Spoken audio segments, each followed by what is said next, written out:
नमस्कार दोस्तों। आज लॉजिकल रीजनिंग की अपनी पहली क्लास में हम स्ट्रक्चर ऑफ आर्गुमेंट के बारे में समझेंगे। लॉजिकल रीजनिंग को हम बहुत डिटेल में समझेंगे। आमतौर पे लॉजिकल रीजनिंग को जो लोग पढ़ाते हैं, मैं देखता हूँ जो क्लासेस यूट्यूब में अवेलेबल है, वहाँ पे कुछ चीज़ों को पढ़ाया जाता है, जैसे स्क्वायर ऑफ अपोजिशन हो गया, या फिर इंडियन लॉजिक सीधा पढ़ाने लगते हैं, हेतवाभास पढ़ाने लगते हैं, है ना। लेकिन आपको पहले बेसिक से इसको समझना होगा, क्योंकि अब सवाल ना थोड़ा बेसिक से भी पूछे जा रहे हैं। तो हम पहले समझते हैं कि स्ट्रक्चर ऑफ आर्गुमेंट क्या होगा, और जब ऐसे समझते समझते आप आगे बढ़ेंगे तो आपको बिना कुछ मेहनत के, एक्स्ट्रा एफर्ट के रटना नहीं पड़ेगा, और आपको आसानी से स्क्वायर ऑफ अपोजिशन और बाकी चीज़ें, लॉजिक हो गया, फैलेसीज हो गई, समझ आ जाएगा।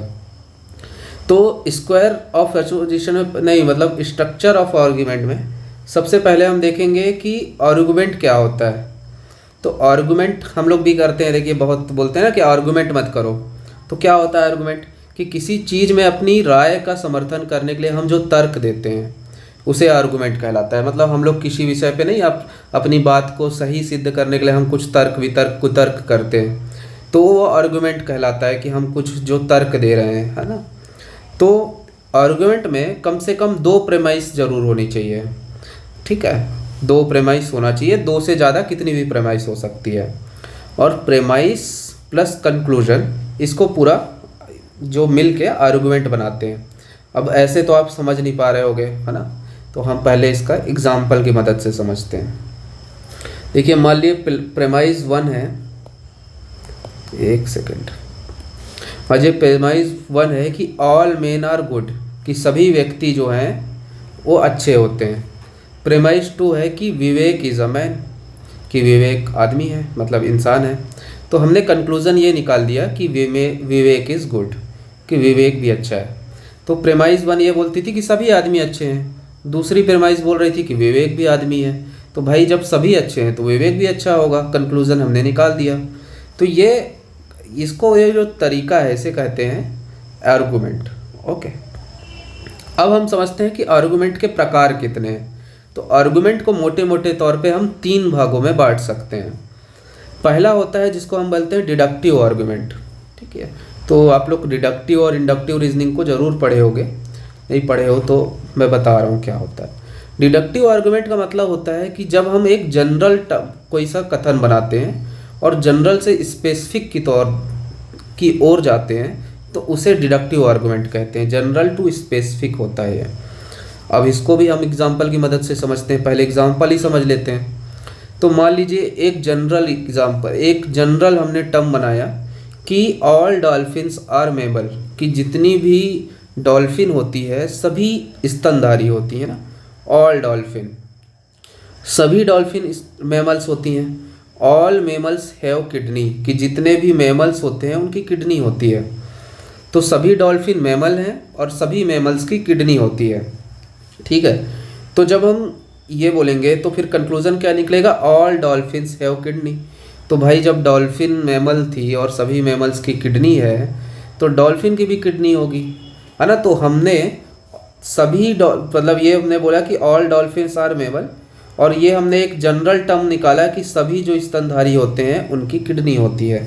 और इस जनरल टर्म के आधार पे हमने एक स्पेसिफिक एक कंक्लूजन निकाला कि जो डॉल्फिन होगी उसकी भी किडनी होगी, क्योंकि सभी जो स्तनधारी हैं उनकी किडनी होती है। तो एक जनरल टर्म से हमने स्पेसिफिक डॉल्फिन को लेके एक बात कही। तो ये तो होती है डिडक्टिव रीजनिंग या डिडक्टिव आर्गुमेंट। तो हमने ये देखा कि अगर प्रेमाइस ट्रू है तो कंक्लूजन भी ट्रू होगा। देखो डिडक्टिव आर्गुमेंट में ये चीज़ याद रखिए कि अगर प्रेमाइस ट्रू है, मतलब अगर ये प्रेमाइस ट्रू है, ठीक है, तो कंक्लूजन भी ट्रू होगा, ठीक है। ये बोलता है जैसे अगर प्रेमाइस 1 ट्रू है, प्रेमाइस 2 ट्रू है, तो कंक्लूजन भी सच ही होगा, ट्रू होगा। अगर प्रेमाइस 1 ट्रू और प्रेमाइस 2 फॉल्स है, तो कंक्लूजन ट्रू भी हो सकता है और फॉल्स भी हो सकता है ना। और अगर दोनों प्रेमाइस फॉल्स हैं तो कंक्लूजन भी फॉल्स होगा। ये चीज़ आप ध्यान रखिएगा। कई बार स्टेटमेंट वाइज क्वेश्चन आते हैं, आप PYQ देखेंगे तो अब बच्चों को फंसाने के लिए ऐसे क्वेश्चन भी पूछने लगे हैं जिसमें थोड़ा बच्चे देखें और सोचना पड़े उनको। और आमतौर पे ऐसे क्वेश्चन गलत भी हो जाते हैं हमारे, क्योंकि हम तो कुछ रट के गए होते हैं। दूसरा आर्गुमेंट होता है जिसको कहते हैं इंडक्टिव। इंडक्टिव आर्गुमेंट में स्पेसिफिक टू जनरल चलता है। स्पेसिफिक टू जनरल मतलब कि आप किसी जो चीज़ किसी एक व्यक्ति के लिए सही है, दो व्यक्ति के लिए सही है, हम कई बार बोल देते हैं कि वो जनरल वे में भी सही होगा, है ना। कि हम लोग कई बार नहीं देखते हैं, जैसे आप लोग देखे होंगे कि ऐसे को हम लोग बोलते हैं कि सभी लड़के ऐसे होते हैं, सभी लड़कियां ऐसी होती है, या फिर हम किसी एक जाति विशेष को लेके बोल देते हैं कि इस जाति के तो सभी लोग ऐसे होते हैं। क्यों हमने ऐसा बोलते हैं? क्योंकि हम लोग एक दो लोगों को उस जाति के या उस जेंडर के, उस धर्म के एक दो लोगों को देखा होता है और उनके आधार पे हम एक जनरल स्टेटमेंट देते हैं कि सभी ऐसे होते हैं, है ना। तो इसमें अब हम एग्जाम्पल की मदद से समझते हैं इसे भी। जैसे एग्जाम्पल है कि every research text book examined contains a chapter of sampling. कि जो रिसर्च टेक्स्ट बुक के जो टेक्स्ट बुक है उनमें सैम्पलिंग का चैप्टर होता है। अब हम उसके आधार पे कंक्लूज़न निकालें कि देयरफॉर ऑल रिसर्च मतलब therefore are research text books are chapter of sampling. की जो टेक्स्ट बुक होगी उसमें सैम्पलिंग का चैप्टर तो ज़रूर होगा।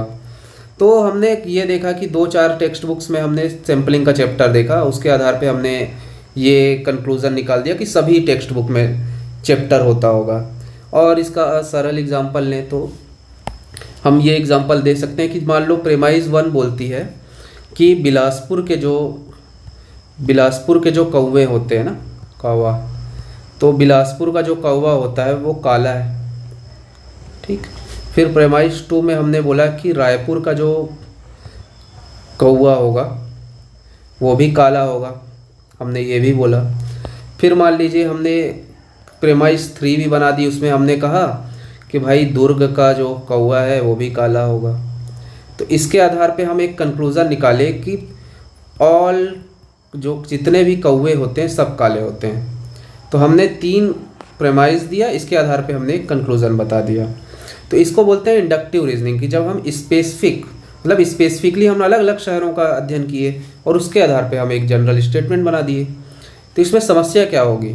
इसमें समस्या ये होती है कि अगर एक भी ऐसा कौवा किसी भी देश में कहीं भी मिल गया जो काला नहीं है, तो ये जो हमारा स्टेटमेंट है ये गलत सिद्ध हो जाता है कि एक उदाहरण ही काफ़ी है पूरे कौवों को ऑल मतलब कि कौवे जो काले हैं इस स्टेटमेंट को गलत सिद्ध करने के लिए। दूसरा नोट करने की बात ये भी है, इसमें सवाल आते हैं कि अगर दोनों प्रेमाइस ट्रू हैं तो कंक्लूज़न भी प्रोबेबली ट्रू होगा, मतलब कि ट्रू होने की संभावना है, जरूरी नहीं है केवल ट्रू ही होगा, है ना। ये आप ध्यान रखिएगा। तीसरी रीजनिंग होती है जिसको एबडक्टिव रीजनिंग बोलते हैं, और इसमें ना लॉजिकल अजम्पशन या तुक्का लगाते हैं हम, ठीक है। एबडक्टिव रीजनिंग में इससे सवाल कम आते हैं लेकिन इसको जानना ज़रूरी है, और इसमें बेस्ट गेस किया जाता है। अब इसका उदाहरण तो बहुत सरल है, जैसे प्रेमाइज 1 बोला कि माई रूफ इज़ वेट, कि मेरा जो रूफ है वो गीली है। दूसरा प्रेमाइज 2 बोला कि जो रेन मेक्स थिंग वेट, कि जो बारिश होती है चीज़ों को गीली कर देती है। तो हम इस आधार पे ये कंक्लूज़न निकाले कि it's likely it had rained recently, मतलब कि ऐसा हम बोले कि ज़रूर बारिश हुई होगी। जैसे मैं बोल रहा हूँ कि मैं सुबह सुबह उठा और बाहर देखा कि जो रोड है वो गीली है, ठीक है, और मुझे ये भी पता है कि बारिश होती है तो वही रोड गीली होती है ना, इतना पानी तो कोई डाल नहीं देगा रोड में चारों तरफ। तो मैंने एक कंक्लूज़न निकाला कि रात में जब मैं सोया रहूँगा ना तब ज़रूर बारिश हुई होगी। तो यहाँ पे मैं क्या कर रहा हूँ, मैं यहाँ पे तुक्का लगा रहा हूँ, है ना, तुक्का लगा रहा हूँ। मैं देखा तो हूँ नहीं बारिश होते हुए, लेकिन ये बेस्ट गेस है क्योंकि भाई ये तुक्का 99% स्थिति में सही होगा, है ना। 1-8% हो सकता है कि रोड में जो पानी डालने वाली गाड़ी है वो डाल दी हो पानी, या फिर और कुछ हुआ हो, लेकिन 99% जो संभावना है कि ये गेस सही होगा। तो इसको बोलते हैं अबडक्टिव रीजनिंग, है ना। तो ये हम कह सकते हैं कि जो डिडक्टिव रीजनिंग होती है ये 100% ट्रू होती है, बट इंडक्टिव या एबडक्टिव रीजनिंग 100% ट्रू होगी ये ज़रूरी नहीं है ना, कि 1-8% चांस तो होता है। जैसे कौवा वाला एग्जांपल लिए तो ऐसा हो सकता है ना कि ज़रूरी थोड़ी है कि हर जगह के कौवे काले हो, है ना। तो ये ज़रूरी नहीं होता कि हमेशा ट्रू हो। अब हम इसका स्ट्रक्चर समझते हैं। देखिए ये स्ट्रक्चर आप समझ लेंगे ना तो आपको आसानी हो जाएगी स्क्वायर ऑफ अपोजिशन और फैलेसीज समझने में। तो हम इसका स्ट्रक्चर ये देखते हैं कि एक सब्जेक्ट होता है, सब्जेक्ट जो होता है जिसके बारे में बात की जा रही है। एग्जाम्पल की मदद से आप सब समझ जाएंगे, पहले आप इसका मतलब समझिए जिसके बारे में बात की जा रही है। प्रेडिकेट उसको बोलते हैं कि सब्जेक्ट के लिए जो कहा जा रहा है ना, उसको प्रेडिकेट बोलते हैं। कैपुला होता है, कैपुला का मतलब होता है कि जो सब्जेक्ट व प्रेडिकेट में संबंध स्थापित करता है, उसको कैपुला बोलते हैं। चौथा चीज़ होता है क्वांटिफायर, मतलब कि क्वांटिटी बताता है ये। अब आप नहीं समझ पाए होगे ऐसे, मैं एग्जाम्पल की मदद से समझाता हूँ। एग्जाम्पल है कि वही वाला एग्जाम्पल ले रहे हैं हम लोग कि ऑल डॉल्फिन्स आर मैमल, कि जितनी भी डॉल्फिन होती हैं वो स्तनधारी होती हैं। अब इसमें जो ऑल है ना, ये संख्या बता रहा है कि सभी डॉल्फिन, अगर ऑल के जगह सम होता तो कुछ डॉल्फिन हो जाती, तो ये ऑल जो है ना ये संख्या बता रहा है, इसलिए इसको बोलते हैं क्वांटिफायर, जो संख्या बता रहा है। क्वांटिटी से आ गया ये, तो ये तो आप लोग बोलोगे नहीं। दूसरा है डॉल्फिन, तो भाई किसके बारे में बात की जा रही है सेंटेंस में? ऑल डॉल्फिन्स आर मैमल्स, मतलब डॉल्फिन के बारे में बात की जा रही है। और हमने ऊपर देखा कि जिसके बारे में बात की जा रही है उसको सब्जेक्ट बोलते हैं। तीसरा चीज़ है मैमल्स। मैमल्स जिसके बारे में जो कहा जा रहा है ना, कि हमने देखा कि सब्जेक्ट के बारे में जो बात की जा रही है उसको बोलते हैं हम प्रेडिकेट। तो डॉल्फिन के बारे में क्या कहा जा रहा है कि डॉल्फिन मैमल होती है ना, तो मैमल हो गया प्रेडिकेट। और डॉल्फिन और मैमल में संबंध स्थापित करने वाला कौन है? बीच में आर लगा हुआ है ना, तो आर होता है कैपुला, कि सब्जेक्ट और प्रेडिकेट में जो संबंध बनाता है। एक दूसरी चीज़ और आप समझिए कि ये चार तरह का हो सकता है। एक तो होता है यूनिवर्सल। यूनिवर्सल क्या है? सार्वभौमिक, जो हर जगह सही हो। जैसे हम ये बोलते हैं कि जल का एटॉमिक नंबर जो है, मतलब फार्मूला H2O होता है ना, तो ये सब जगह सही है। ये भारत में भी सही है, श्रीलंका में भी सही है, इंग्लैंड में भी सही है, US में भी सही है। तो ये यूनिवर्सल है ना, तो यूनिवर्सल में ऑल लगता है, ठीक, यूनिवर्सल में ऑल लगेगा। जो पर्टिकुलर है उसको सम बोलेंगे, कि पर्टिकुलर है ना, कि कुछ हम बोलते हैं ना कि कुछ लोग अच्छे होते हैं, कुछ लोग बुरे होते हैं ना, आप सम लगा रहे हो कि इस जगह के कुछ लोग अच्छे हैं, ऐसा नहीं बोल रहे कि सभी अच्छे हैं, तो सम लगेगा। अफर्मेटिव पॉजिटिव चीज़ों के लिए बोला जाता है कि पॉजिटिव को अफर्मेटिव, और निगेटिव के लिए तो निगेटिव है। अब इनमें संबंध देखिए। अब इसको आप लोग इधर, मैं अपनी इमेज को थोड़ा हटा देता हूँ, यहाँ पे किनारे, यहाँ बीच में कर दे रहा। तो प्रोपोजिशन हमारा पहला है कि ऑल SRP, कि सभी, जैसे हमने कहा कि ऑल SRP, कि ऑल डॉल्फिन आर मैमल्स, है ना। अब ये होता है क्वांटिटी क्या है? ऑल लगाए हुए हैं, ऑल मतलब सभी की बात कर रहे हैं हम, तो यहाँ पे हो जाएगा ऑल अगर लगा हुआ है तो ये यूनिवर्सल बात कर रहे हैं ना हम लोग, कि ऑल सभी, पूरे दुनिया की डॉल्फिन मैमल्स होती हैं। तो क्वांटिटी क्या होती है इसकी? यूनिवर्सल। क्वालिटी क्या है इसकी? अफर्मेटिव है ना, मतलब पॉजिटिव है, क्योंकि इसमें निगेटिव बात थोड़ी कर रहे हैं। ऑल SRP, ये तो पॉजिटिव बात हो रही है। तो जो यूनिवर्सल अफर्मेटिव होता है उसको लेटर बोलते हैं A। और ये आप समझ लिए तो आप स्क्वायर ऑफ अपोजिशन चुटकियों में सही कर दोगे, मैं आपको दावे के साथ बोल रहा हूँ। और हर बार 2 सवाल आते हैं वहाँ से। अगली बात है नो SRP, कि हम अगर बोलें कि नो डॉल्फिन आर मैमल्स, है ना, तो ये हम यहाँ पे निगेटिव बात कर रहे हैं। लेकिन नो SRP में ये हो गया, इसकी क्वांटिटी हो जाती है यूनिवर्सल और क्वालिटी हो जाती है निगेटिव, क्योंकि नो बोल रहे हैं यहाँ पे हम लोग ना, नो बोल रहे हैं तो निगेटिव बात कर रहे हैं। तो इसका लेटर होता है, इसको कहते हैं E से। सम SRP, सम जब आ जाएगा ना, तो सम मतलब कुछ डॉल्फिन बोल रहे हैं अगर हम, तो ये पर्टिकुलर कुछ लोगों के लिए बात की जा रही है। और सम SRP मतलब इसकी क्वालिटी भी पॉजिटिव होगी, और इसको सम दर्शाने वाला लेटर होता है I। और सम SR0P अगर बोल रहे हैं, तो सम है तो इसका भी जो क्वांटिटी तो पर्टिकुलर ही होगी, लेकिन नॉट की वजह से इसकी क्वालिटी निगेटिव हो जाएगी। और इसीलिए इसको जो लेटर है उसको बोलते हैं, ये O से इसको डिफाइन करते हैं, ठीक है। तो आपको ये याद रखना है कि 4 लेटर हैं, AEIO। A है यूनिवर्सल अफर्मेटिव, यूनिवर्सल पॉजिटिव भी बोल सकते हो, है ना।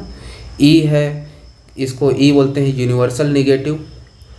जो I है वो उसको बोलते हैं पर्टिकुलर वाला, जो जो पॉजिटिव होगा, और ओ है वो पर्टिकुलरली निगेटिव होता है। तो ये 4 वर्ड हैं, लेटर हैं, जिनसे आपको स्क्वायर ऑफ अपोजिशन बनता है। और ये पूरी जो लॉजिकल रीजनिंग की जो ये वाली स्ट्रक्चर है वो बनता है। ठीक है, तो हमारी आज की क्लास बेसिक्स पे थी, और यहाँ से भी सवाल आने की बहुत संभावनाएं होती हैं, क्योंकि अब ना यूजीसी नेट पेपर 1 में और सेट भी यहाँ से पूछने लगा है, पहले पूछ नहीं रहा था। तो आप इसको ध्यान में रखिएगा। अपनी अगली क्लास में हम स्क्वायर ऑफ अपोजिशन को समझेंगे, दूसरा मूड्स और फिगर्स को समझेंगे, क्योंकि वहाँ से भी अब सवाल आने लगे हैं, है ना। उसके बाद हम फिर फैलेसीज समझेंगे, इंडियन लॉजिक समझेंगे। तो पूरा मैं हर दिन प्रयास करूँगा कि लॉजिकल रीजनिंग को जल्दी से जल्दी हम ख़त्म करें, और ऐसे ही सभी यूनिट्स ख़त्म करें। तो हमारे साथ अगर आप बने हुए हैं तो उसके लिए धन्यवाद, बहुत बहुत धन्यवाद।